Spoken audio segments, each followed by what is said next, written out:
I found that nothing in life is worthwhile unless you take risks. Nothing. Nelson Mandela said, "There is no passion to be found playing small and settling for a life that's less than the one you're capable of living." Now, I'm sure in your experiences in school and applying to college and picking your major and deciding what you want to do with life, I'm sure people have told you to make sure you have something to fall back on. Make sure you got something to fall back on, honey. But I never understood that concept, having something to fall back on. If I'm going to fall, I don't want to fall back on anything. I want to fall forward. I figure at least this way I'll see what I'm going to hit. Without consistency, you'll never finish. So do what you feel passionate about. Take chances. Don't be afraid to fail. There's an old IQ test, was 9 dots, and you had to draw 5 lines with a pencil within these 9 dots without lifting the pencil. The only way to do it was to go outside the box. Don't be afraid to think outside the box. Don't be afraid to fail big, to dream big. But remember, dreams without goals are just dreams. Reggie Jackson struck out 2,600 times in his career, the most in the history of baseball. But you don't hear about the strikeouts. People remember the home runs. Fall forward. Because you know what? There's an old saying, you hang around the barbershop long enough, sooner or later you're going to get a haircut. So you will catch a break, and I did catch a break. Last year, I did a play called Fences on Broadway. But here's the kicker. It was at the Court Theater. It was at the same theater that I failed that first audition 30 years prior. The point is, every graduate here today has the training and the talent to succeed. But do you have the guts to fail? If you don't fail, you're not even trying. I'll say it again. If you don't fail, you're not even trying. To get something you never had, you have to do something you never did. So imagine you're on your deathbed, and standing around your deathbed are the ghosts representing your unfulfilled potential. The ghost of the ideas you never acted on. The ghost of the talents you didn't use. And they're standing around your bed, angry, disappointed, and upset. They say, we came to you because you could have brought us to life, they say. And now we have to go to the grave together. So I ask you today,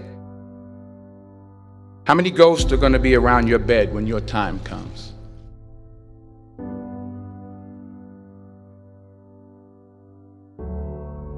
Let's remember this. You got to get out there. You got to give it everything you got, whether it's your time, your talent, your prayers, or your treasures. What are you going to do with what you have? I'm not talking about how much you have. Some of you are business majors. Some of you are theologians, nurses, sociologists. Some of you have money. Some of you have patience. Some of you have kindness. Some of you have love. Some of you have the gift of long suffering. Whatever it is, whatever your gift is, what are you going to do with what you have? All right, now here's my last point about failure. Sometimes it's the best way to figure out where you're going. Your life will never be a straight path. I began at Fordham University as a pre-med student. I took a course called cardiac morphogenesis. I couldn't read it, I couldn't say it, I sure couldn't pass it. So then I decided to go into pre-law, then journalism, And with no academic focus, my grades took off in their own direction. I was a 1.8 GPA, and the university very politely suggested that it might be better to take some time off. I was 20 years old. I was at my lowest point. And then one day, and I remember the exact day, March 27th, 1975, I was helping my mother in her beauty shop. My mother owned a beauty shop up in Mount Vernon. And there was this older woman who was considered one of the elders in the town. And I didn't know her personally, but I was looking in the mirror, and every time I looked at the mirror, I could see her behind me, and she was staring at me. She just kept looking at me. Every time I looked at her, she kept giving me these strange looks. So she finally took the dryer off her head and she said something I'll never forget. She said, "Young boy, I have a prophecy, a spiritual prophecy."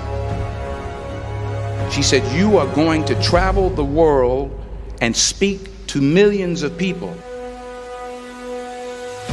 And in the years that followed, just as that woman prophesied, I have traveled the world and I have spoken to millions of people through my movies. Millions who up till this day couldn't see me, who up till this day I couldn't see while I was talking to them, and they couldn't see me, they could only see the movie. They couldn't see the real me. But I see you today, and I'm encouraged by what I see. And I'm strengthened by what I see. Because taking risk is not just about going for a job. It's also about knowing what you know and what you don't know. It's about being open to people and to ideas. The chances you take, the people you meet, the people you love, the faith that you have, that's what's going to define you. Never be discouraged. Never hold back. Give everything you got.